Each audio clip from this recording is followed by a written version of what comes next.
Hello, everyone. Good morning, good evening, good afternoon. Just want to say hi and show my face. Good morning, Fanny. Hello, good morning, Emily. Yeah, thank you for being for chairing the session. Yeah, my pleasure.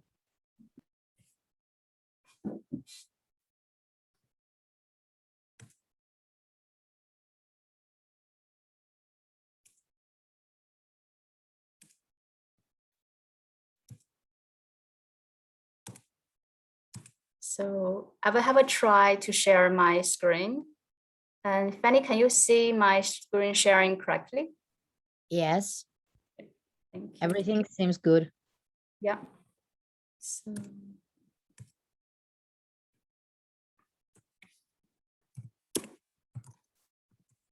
So maybe let's wait a little bit until like 8:15 before we start, right?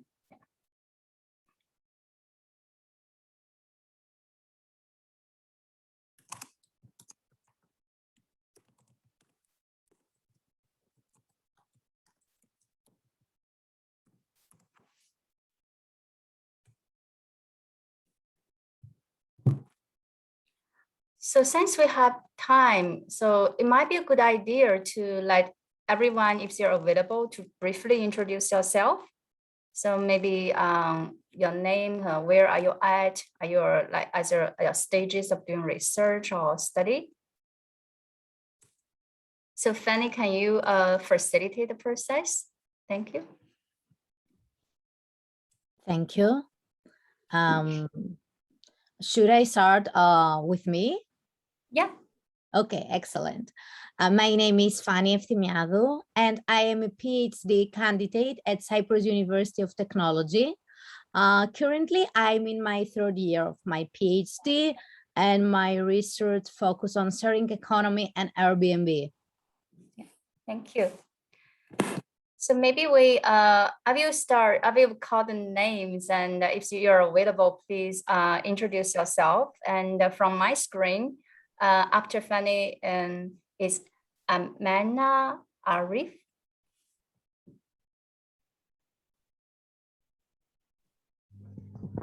Hi, my name is Amna Arif, and I am currently a PhD candidate in Anadolu University, Turkey, and I am working on word of mouth and electronic word of mouth as my thesis topic.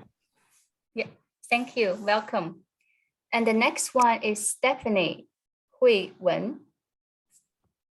Hi, Professor Emily. Good morning, everyone. Yeah, my name is Stephanie Hua. Yeah, currently I'm working at Taylor University, Malaysia, at the School of Hospitality, Tourism and Event. So my research interests lie in artificial intelligence and robotics, and also sharing economy and service innovation. So it's great to be here with you all. Thank you. Thank you. And the next one I can see is Sunny. Sunny No.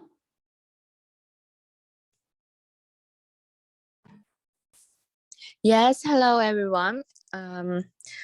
My name is Sunny. I'm from the University of Macau.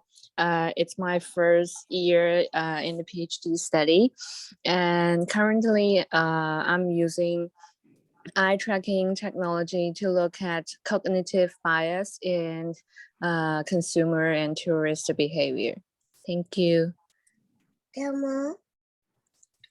Yep. So the next one I can see is Carolina. Carolina.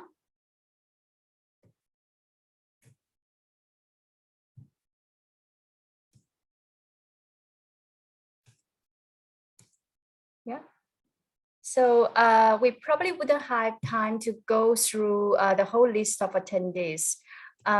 It's about 8:15 in my time and at night. And it's in Adelaide time. I believe it's 10:45 or 10:30 at this moment. Yeah. So if you don't mind, I will start with my sharing for today. So it's not like a lecture or that kind of research seminars thing. So I would welcome questions as well as ideas, suggestions, and comments and feedback. please feel free to send your question either using the chat function or question and answer function. I would need Fanny's help to help consolidate those questions, and then we can have a question and answer section at the very end. Does that sound good, Fanny? Yes, sounds good for me. Yeah, okay, thank you. So I will make a start. So my topic for today is design quality research from ideas to publication. So this seminar is based on my research reflection, particularly for the last 2 to 3 years. Research is, I would say, it's challenging, but it is also rewarding as well. Personally, I wouldn't think I'm good at research or any close to that. But for the past 2 to 3 years, I went through some very hard thought, and I went through a lot of reflection. I also did a lot of practice. So some of the practice experiments were successful, some were not very successful. So today I want to share with you some of the successful story as well as some of the story that are not very successful. First of all, about myself. So my name is Emily Ma. So I'm currently an associate professor at the Department of Hospitality and Tourism Management, the University of Massachusetts in Amherst. So the university located about 1.5 hours east, north or west of Boston. So in the northeast part of the US. I have 2 main research areas. So one area is in organizational citizenship behavior, and the other is customer experience management. At this moment, I'm taking the role of associate editor of JHTM. I handle most of the submissions relating to hospitality, HR, and OB related topics in the journal. So I mentioned about I have 2 major research areas, which I believe these 2 areas are closely linked to each other, because according to the service profit chain, if you're familiar with the literature, how organizations treating employees will influence their employees' behavior, service behavior, how influence them, how they treat customers. So I believe these 2 areas, organizational behavior and customer employee and customer experiences management, are closely related.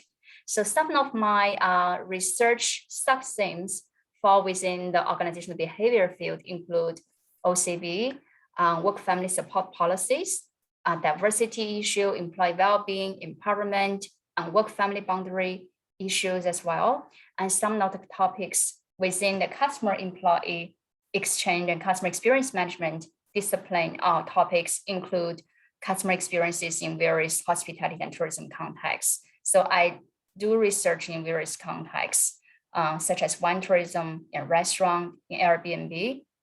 And I also find research areas that are sitting at the 2 major themes. So for example, I look into how employees' diversity attributes may influence their perceived OCB performance by customers, and how that may influence the service recovery experiences of customers. The topic is a good topic, and it is also quite broad. So the following points are my humble opinion. Different researchers will have different reflection as well. So this is based on my personal reflection. That might not be correct from some from other perspectives, but this is based on my experiences and observation as well. So from my personal opinion, I believe quality research, they need to make sound theoretical contributions, and it has practical significance. Quality research has meaningful context. Quality research has solid research design, quality data, as well as analysis. And quality research has logical structure, and quality research mastery as well. So I'm going to provide some examples. Some examples might be good, some examples might not be very, very good. However, those examples are relevant to the points I'm trying to demonstrate. So the first aspect I want to talk about is quality research makes theoretical contributions. I believe most of you just to finish the session with our editors of our top journal in the field.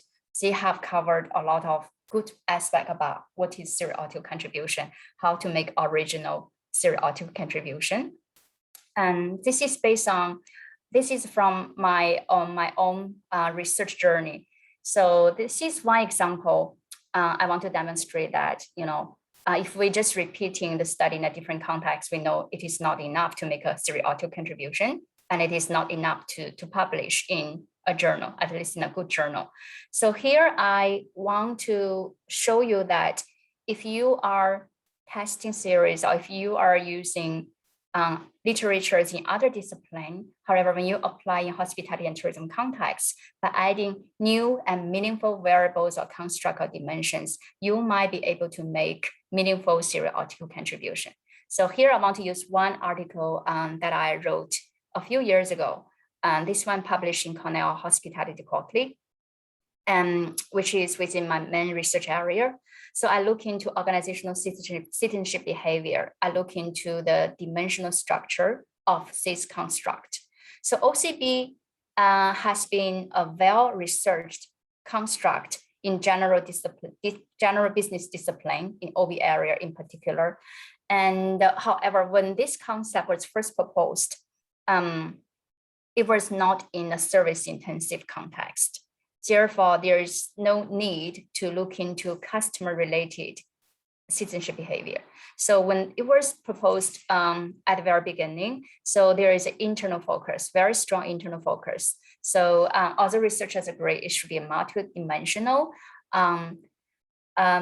That could be categorized by nature or categorized by the target of the OCB. However, when categorized by target, the original model only have OCB to organization and OCB to co-workers. I believe in hospitality and tourism context, we really need to capture the customer, the service component. Other researchers have suggested that there should be a service-oriented OCB. However, no one has attempted to integrate three components and find a good context to test the validity and reliability of this three-dimensional construct. So this is how I bring additional new variable. I name it OCB-C, which has a root of service-oriented OCB, and then put them together in one model and did a validation work of this measurement framework, as well as a conceptualization about the seriatical sense making for this three-dimensional structure of this paper. So this one got published by Cornell Quarterly a few years ago. I think this is a very meaningful practice, showing that when we understand the nature of our industry, we can make really good contributions to theory or additions to theory. So the other example I want to show you is quality research. How can we make meaningful contributions? Another approach or another example here I want to demonstrate is sometimes when we find a context that is really unique and that really interests us, sometimes there is a way, we could integrate two seriatical perspective and to enhance our understanding of certain issue. So here I want to use another example, which is a paper published by my PhD student and a few colleagues together. So my PhD student, Bob, so he was interested in wine tourism, and then he wanted to study wine tourism in China. Although wine tourism has been studied in other contexts and also has a long history of research. However, wine tourism in China is relatively new. It's an emerging phenomenon. Because it's relatively new, there is a need to understand the product offered as well as a service offered by wine tourism, by wineries, by wine tours and these related products and services. So when we discuss the ideas, we think about, because it's new, and maybe we could consider from product level theory to have a deeper analysis and deeper understanding about what products has been offered by wineries and also the wine-related tourism. In addition, because the experiences is intangible in nature, and well, the product level theory originally was developed for tangible products. Also, Kotler and colleague also suggest that it can be applied and extended to intangible services as well. So we want to have a better understanding regarding how customer perceives the experiences as well. So there is another model called experience economy model on the right-hand side. So which demonstrated that there are 4 components of tourist experience, ranging from aesthetic experiences to entertaining and educational experiences. So 4 aspects of them. So we just started to think that how about we integrate these 2 theoretical frameworks? So how do we integrate? So we started by drawing models. We find drawing models is really a good way to help bring theoretical perspective and deepen the depths of the study. So we first by drawing pictures, on papers, and then we try to kind of combine these 2 figures together. So in this figure, we see that there is a product level theory, right? So at core level, and then at basic level, expected level, augmented level, and potential level. We want to know at this moment what has been offered by wineries and wine tours. What product level do they have presence, and what product level is missing? So we kind of allocated the different parts of the tourism experience into this model.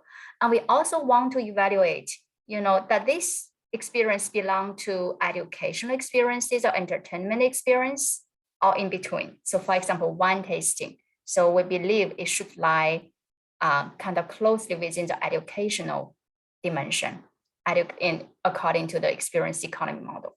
So this example demonstrates that if you only using one model to analyze, you only get part of it. However, when you are trying to integrate 2 theoretical perspectives that connect well with each other, you get a better picture about, customer experiences about the product as well. So to link further with these 2 models, a recent paper, so we just got accepted by Cornell Quarterly. We use product level theory as well as experience economy model. So what we do, we did it in robotic restaurants.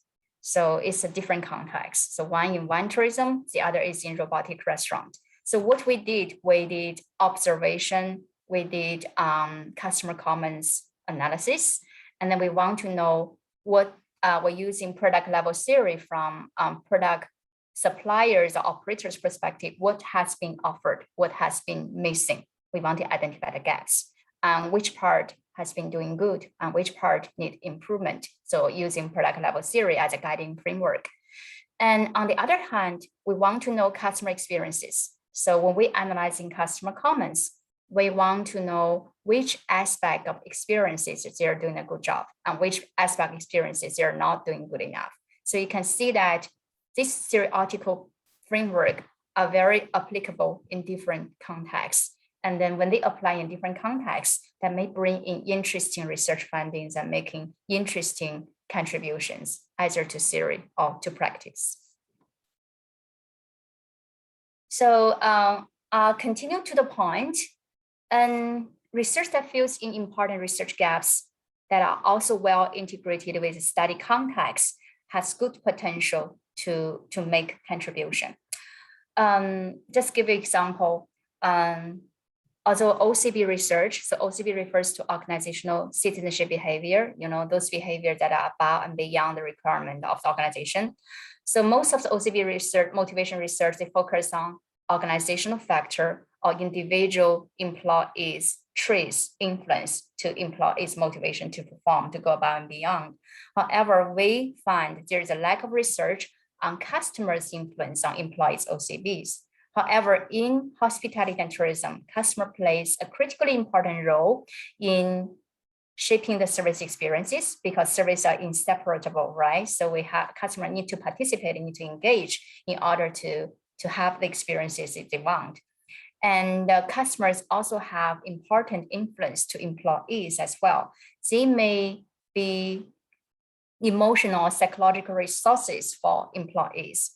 So we identified a gap here. So we think there's a need to assess how positive exchanges with customers, so we name it as angel customers, may serve as important psychological resources for hotel employees to go above and beyond and perform OCB. So this is a sample paper from Cornell Hospitality Quarterly, and then this is a sample model of this paper. So you can see that, rather than coming from within the organizational factor or employee individual factor, we look into customer-employee exchange as the potential psychological resources for employees. And because of positive customer-employee exchange, according to affect theory of social exchange, employees could have positive emotion, and they could be more empathetic or perspective taking, and that will lead them to perform OCB to customers. And then because they perform OCB to customers, there is a spillover effect, making them to perform OCB to their co-workers as well as their supervisors and leaders and organizations. So you can see that different part of this model is supported by different theories. So the first part from customer-employee exchange was to employees' positive emotion and empathy, was supported by the affect theory of social exchange. Because when there is a social exchange, there is not only emotion, there is not only information and service being exchanged, there is also emotional exchange involved in the affect theory, so in the social exchange process between customer and employees.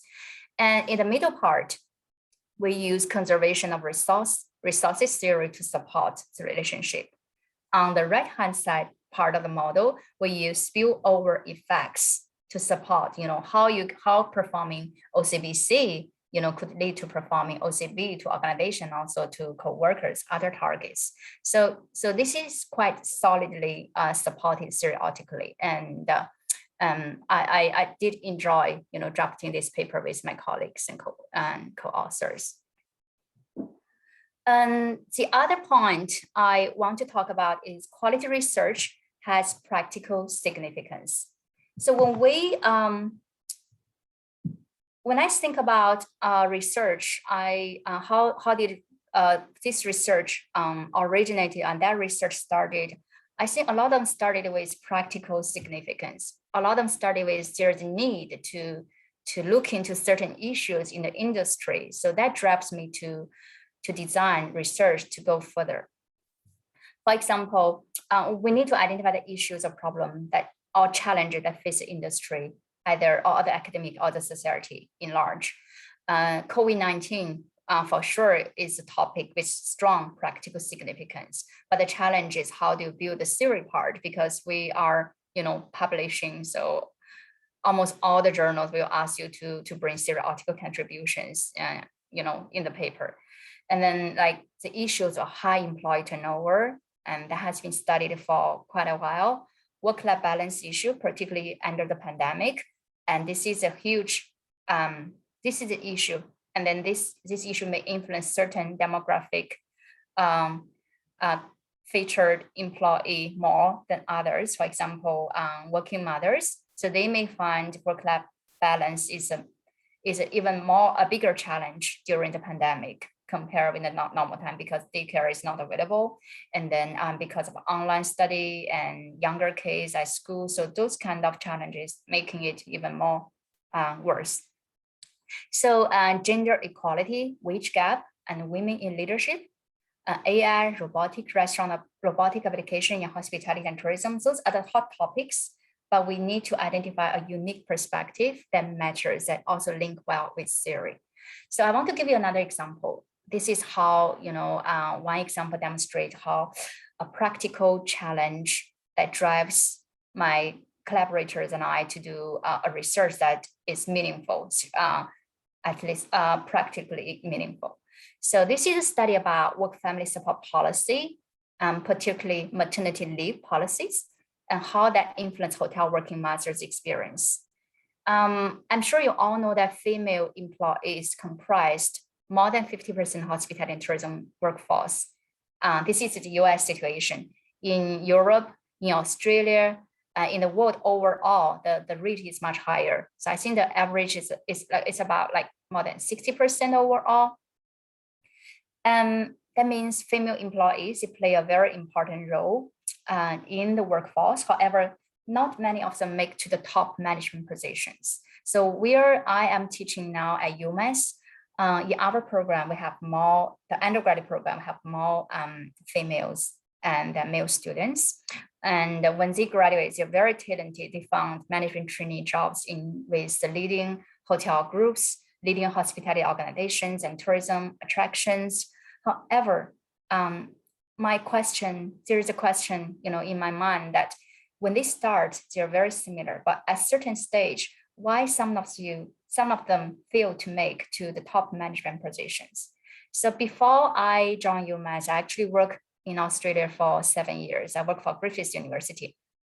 And then I had my first son in Australia. So after that, I took maternity leave. In Australia, I can took up to 1 year's maternity leave with half year with full pay, and then another 4 months paid by the government with minimum wages. So the minimum wage was still about $500 to $600 per week at that time. So it's considerable amount of money. However, when I moved to the US, I realized that the world is different. So not every country has good coverage for maternity benefit. So in US at the national level, the maternity is covered under the 1993 Medical Leave Act. And under this act, employers with more than 50 employees, they need to provide unpaid maternity leave for maternity reasons, also other medical reasons to the employees for no more than 12 weeks. So up to 12 weeks. So which means if an employee, hospitality employee, a hotel worker had a baby, and she would only have up to 12 weeks of unpaid leave. So without pay, no money. So they just keep your job. So this is surely not enough, not only in terms of time, also in terms of financial benefit, because raising a baby involves a lot of cost. So I find there is an issue. There is a problem that we need to address. Also in the industry, different organizations, they do provide some kind of paid maternity leave, but not very good benefit, not good coverage at all. So I think there is something need to do as academic, as researchers. We need to be, we have a role play to make an impact and also to initiate the change maybe. So I talked to my collaborators, and they are all working mothers in hospitality. So some have 1 kid, some had 2. And we had a lot of conversations, and then we have a lot of brainstorming. And we just realized that, we see that employee turnover is a major issue. And we just realized in our field, no study has yet investigated how lack of maternity support might be a reason that preventing people from staying in the organization, could contribute to turnover, could contribute to the lack of female leaders in our industry. So this is a very good start, and we got excited. We all think it's a great topic. So how should we make it a paper? So we think because there's very little research, so apparently we want to go the qualitative way, right? So we want to do interview maybe, and because it's so difficult to get people to participate, so they need to be working mothers. And then if they're working mothers, they're very busy, right?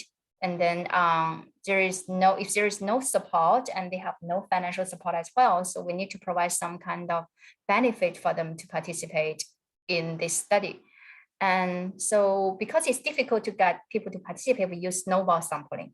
So I actually approached one of my friends who was a schoolmate with me, so about 10 years ago. And so she started, and she introduced other working mothers she knows. And then we start to use snowball sampling, and then we got about 9 participants. And then the snowball just stopped rolling. So we couldn't find more people. And we say, okay, maybe let's just give a try. So we just sent to Cornell Quarterly.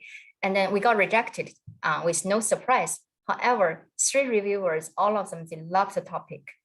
And then, although we got a little bit frustrated, we still found hope. We know this is important. This worth attention. And particularly one of the reviewers, I don't know who he or she is, give us very, very constructive comments and also pointing us to the right direction of which series should we pursue, should we look further. So she tell us you should go for work family support policy. So that's, the reviewer process is very helpful. So we got rejected. However, we affirm that this is a good topic, we should continue. So we look for other connections from all the collaborators, and then we studied another round of snowball sampling. And eventually we got 20 interview done. So each of them lasting between 30 to 45 minutes, all audio recorded, all professionally transcribed.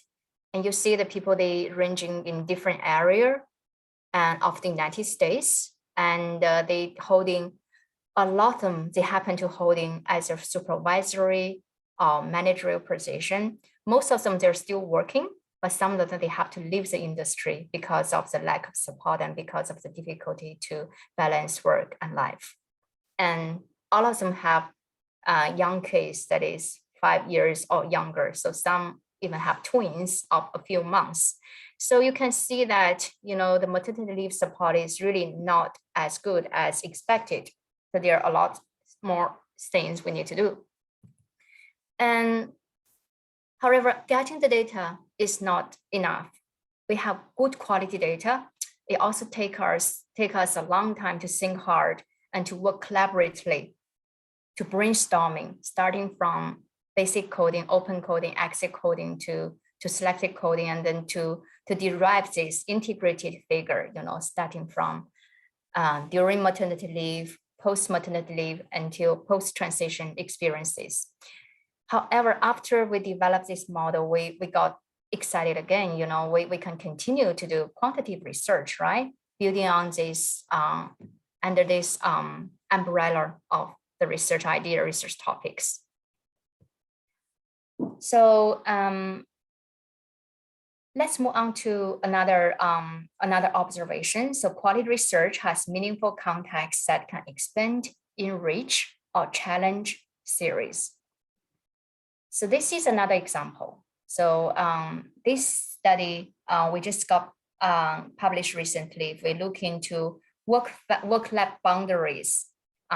When work lab boundaries are blurred, we look into Airbnb or P2P accommodation host work lab integration, as well as the consequences.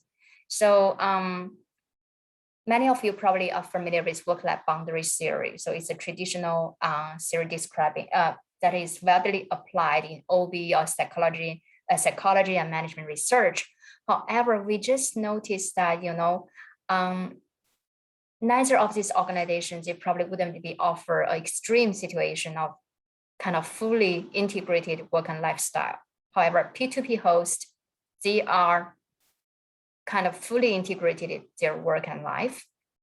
And then, so we want to test this theory in this context. And we find very interesting findings as well. So I think this is a very good example to think about, how the hospitality and tourism context may offer some interesting insights to traditional theories that applied, in other contexts.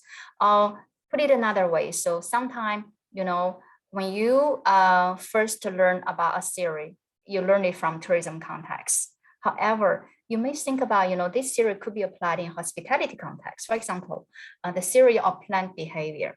When it got introduced in tourism context, it was introduced to explain travel behavior, travel decision-making. And now it has been applied to explain pro-environmental behavior. And so, however, can we use theory of planned behavior to explain OCB, for example? So, because it could be a planned behavior, right? And can we use this theory to explain other type of behavior of employees as well? So this is just some practices we can think about, that will bring new ideas and interesting perspectives throughout your gap we can fill.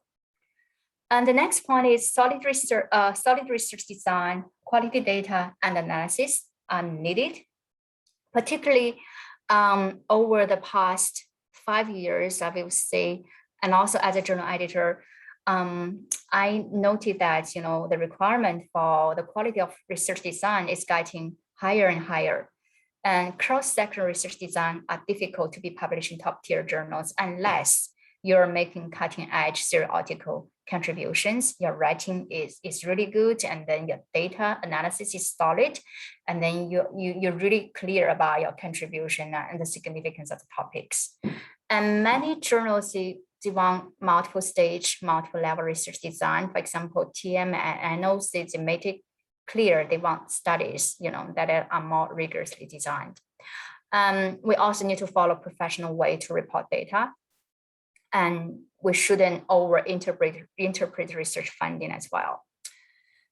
I want to give you some example regarding mixed method research design. And we mentioned about COVID-19, you know, as a topic area that has significant practical implications. However, you know, in order to publish from it, we need solid research design. So this is the paper we use, mixed method research design, using quantitative and qualitative data and multiple stage as well. So another example is a multi-stage research design, you know, collecting data at multiple time. And this is the design with data collected at multiple time and multiple level. So from employees and supervisors. And the last few points is quality research need to have logical structure. So when we say multi-stage design, when we say mixed method studies, you will always receive questions from reviewers regarding why you want to use a multi-study design or mixed method research design. We need to think clear before we do the study, why we want to do it, if there is need or not. For example, so this is a multi-stage design and with 2 studies. So one study look into individual level creativity, and the other look into team level creativity, which is a experiment. It's not a scenario based, it's a real experiment. We did the 2 studies at similar time. However, when we're reporting, well, so we're thinking about, you know, should we put the individual level design first, or should we put the experimental first? Experiment is easier to report. However, logically, so if we follow the logic, we want to test what is the situation at individual level first before we move to the group level. So eventually we decided to report the individual level first and then report the group level study second. So this kind of decision require a lot of thought, a lot of consideration. They have to make good sense. Quality research need to have a very logical structure, need to have ability to tell a good story. So this is critically important. You need to convince yourself that your story is interesting, is meaningful. And sometimes paper got rejected by other journals could be refined after you tell a better story. And you need to think of catching titles as well. And one thing I want to share with you, you need to clearly state your contribution in the abstract, because a lot of editors, they do not have enough time. So reading the abstract will be the initial screening. So you need to make sure you highlight your contribution from the abstract. And it is important you emphasize the practical importance in the introduction as well, particularly certain hospitality journal like Cornell Quarterly. They always ask you to emphasize, to state your practical significance.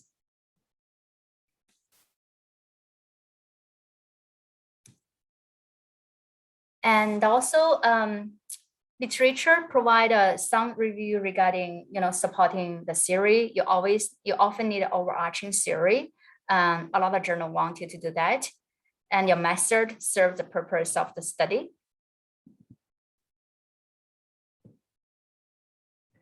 Your data analysis should be sound, and result reported should be revisiting the purpose of the study. Theoretical contribution and empirical contribution seem to be common weakness. So this is an observation as an editor as well. So you may think that I spent a lot of energy to write the whole paper, and now I really finished. I need to take a break. However, your contribution, your theoretical contribution and empirical contribution is a part you should spend a lot of time you should think hard. You should go back to your purpose of study, and you should make it consistent with the contribution you highlighted in the abstract as well. Before the start of new project, you should be very clear with your theoretical contribution and empirical contribution. However, I know a lot of times many people start the opposite. They start the project without a clear purpose, without knowing clearly what is going to be the contribution. And they just hope that there is a chance to find some meaningful contributions. So if you start that way, probably that's not a good approach to start. In terms of literature, so citing both classical literature as well as most updated literature is important. So usually when I finish a project, I always read it through and double check, if I have the most updated literature or not, because I may start the project about maybe 1 or 2 years ago, and then there are new papers published. So before I submit, I always cite the most recent literature. So editors also like that too. And make sure that you cite the papers published in your target journal as well. Proofreader of paper is very important. It's not just a matter of you're a native speaker of English or not. A lot of time, even if you're a native speaker, you have problem finding your own mistake. So finding a proofreader is very important. However, proofreading, they help with grammar or spelling mistakes. They may not help with the logic. So you need to be really clear about the logic of your research. Be cautious with matching as well.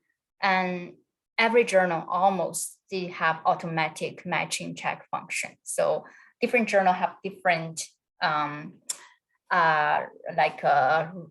rules. So for GHTM, we usually do not allow matching that is higher than 20%. So if there is high percentage matching, and very likely, so the paper will receive a desk rejection.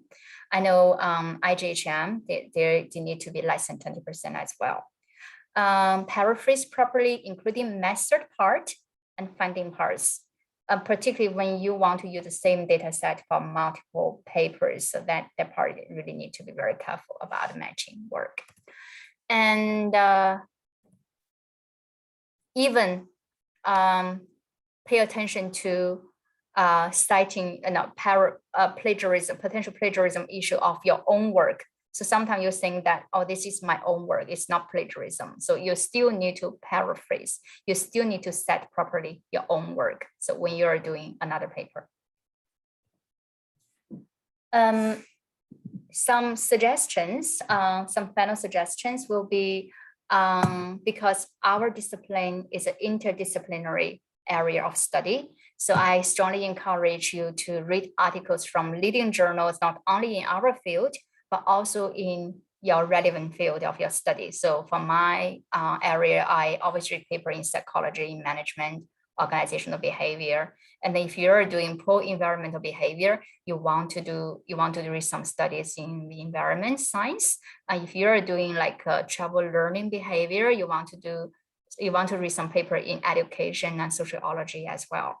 So I think that's about all I want to share with you.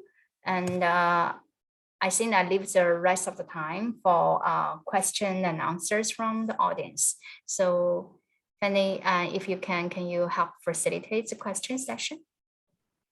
Thank you. Thank you, Professor Emily. It was a very interesting presentation.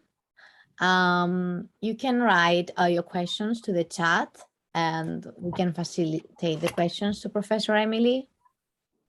Yeah, or if you can just ask directly. I didn't use the seminar mode, so everyone can talk. So in this workshop. Great. Yeah. So you can.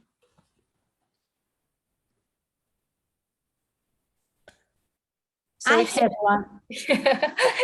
Yeah, I have one question I would like to ask you. If every quality research needs to include a conceptual model, and what's the role of a conceptual model inside a qualitative research? You mean a qualitative research? Yes. Okay. Yes, so I wouldn't say every qualitative research need a conceptual model. So I will say that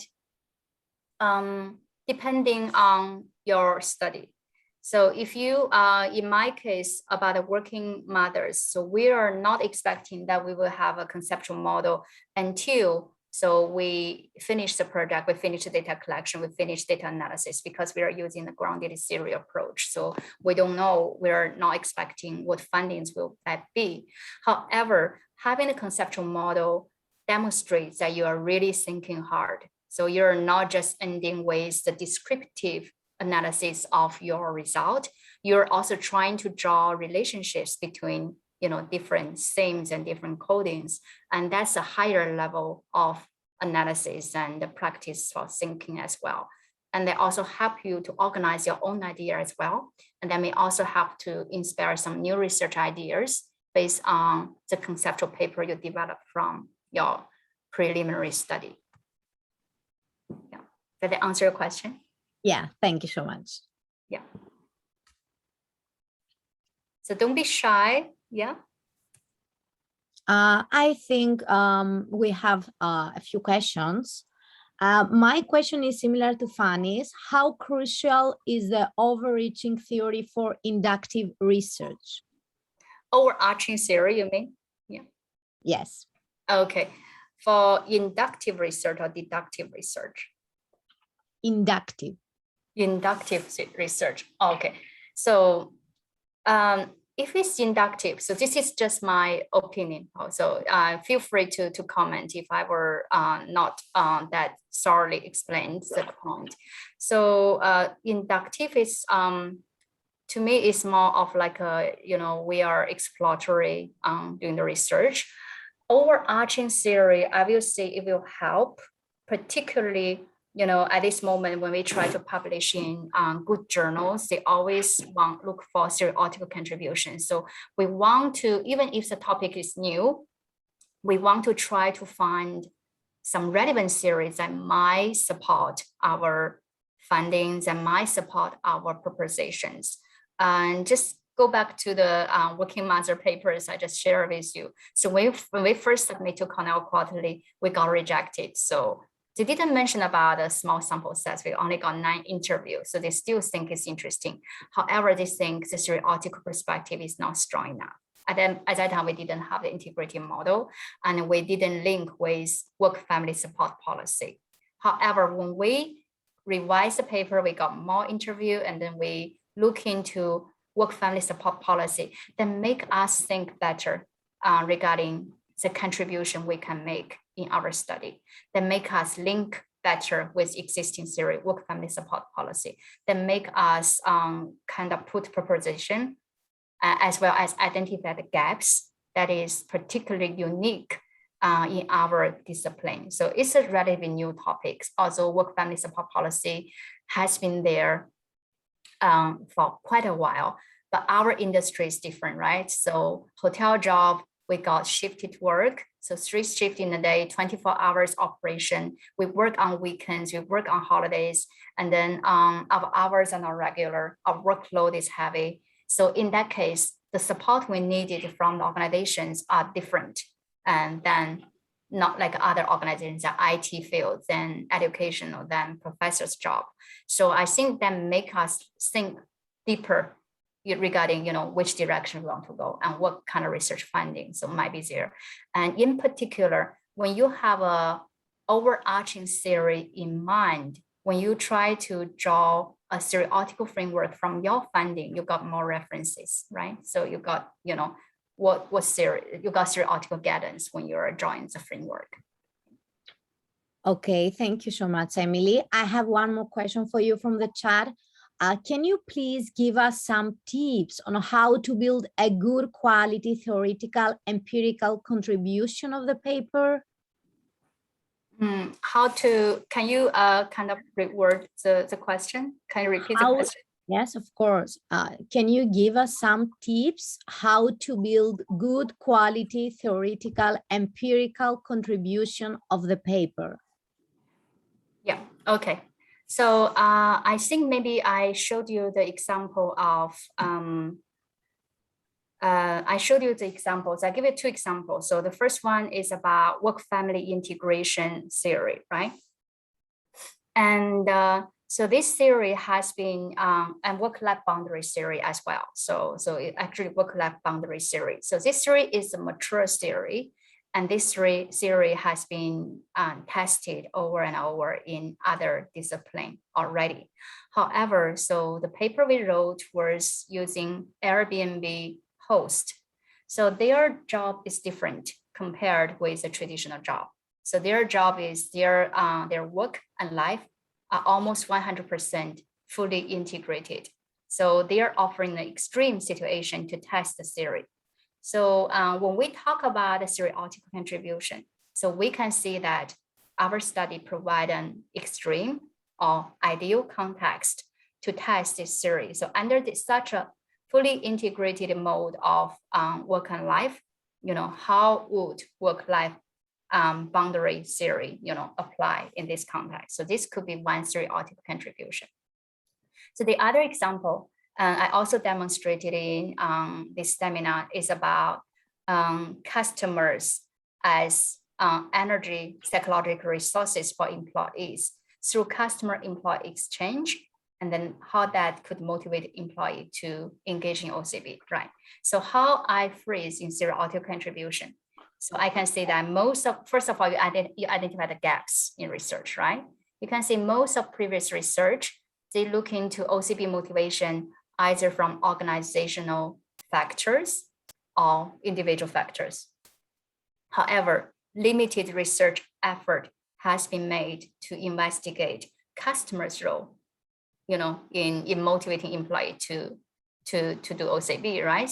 So our study is one of the first kind, right, to examine customers' role, customers as psychological resources, and how that motivate employee OCB through customer-employee exchange. So that makes sense? Yes. Thank you, Emily. I think that Ali Mubarak has raised a hand. I don't know if he is able to talk. Yes. Hello. Yeah. Good morning, Professor and all. I am Mubarak Ali from India. Thanks for your invaluable insight and extending my sincere thanks to the organizer for this opportunity. My question: how to draw a logical hypothesis development? Sorry, can you repeat the question, please? How to draw a logical hypothesis development? How to draw logical hypothesis development? Yes. Yeah. You need to go back to theory. Yeah. So the short answer is you need to go back to theory, and okay. So it's a big topic. So maybe I can give you some of my observations. So I think I can show you. I can share with you the example. Can you see my screen? Yes. Yeah. Okay. Yes, ma'am. Yeah. So in this example, you can see that in order to develop hypothesis, you need to have support of relationships, right? For example, Just full screen it, no? Just full screen it, no, please. Can you see? Okay. Yeah. Yeah. Can you see now? Yeah. Okay, ma'am. Excellent. Yeah. Okay. So when you're trying to demonstrate customer-employee exchange can lead to positive emotion. So how do you provide support for that? So see here, I use affect theory of social exchange. So how do I develop the hypothesis? I said, according to this theory, when there is social exchange, there is information exchange as well as emotional exchange. So when there is a positive emotional exchange between customer and employees, we propose that will lead to positive emotion of employees. Of course, you will use different kind of studies. So study one demonstrate this, study one demonstrate that, and according to this series support, so we lead to that one. Does that make sense? And if you look at hypothesis 3 and hypothesis 5, positive emotion and empathy will lead to employees performing OCBC. So this is supported by conservation of resources theory. So we suggest positive emotion as well empathy serve as psychological resources. So according to job demand and resources model that can lead employees being able to going above and beyond. Of course, there are different kind of studies so we can use to develop the relationship. However, you need to have some theoretical reasoning behind. And from OCBC to OCBO and OCBI, the big theory here is a spillover effects. So of course, there are different kind of study talk about spillover effects, right? So, but this one support, how performing OCB to one target could spill over to other target within the organization and outside of the organization. And in another example, you can actually, propose hypothesis the other way around. So performing OCBO or performing OCB to co-workers could also spill over to OCB to customers. Does that make sense? Thanks, Professor. Thanks a lot. And thanks for the opportunity. Yeah. Feel free to send me an email or for further questions. Yeah. Emily, you, madam. please, we have a few people that would like to have your presentation. Is this possible that we can forward to them? Yeah. So I will send you a copy after the session, and then you can send to the attendees. Yeah. Thank you so much. That would be great. Yeah. So thank you all. I appreciate your attendance. I appreciate your attention. Feel free to email me. I do have my email at the beginning of the presentation, and Fanny will share with you at the end of the session. So thank you for your support to GHTM, and we appreciate your support, not only as author, as well as reviewers. Thank you. Thank you for your time. Yeah.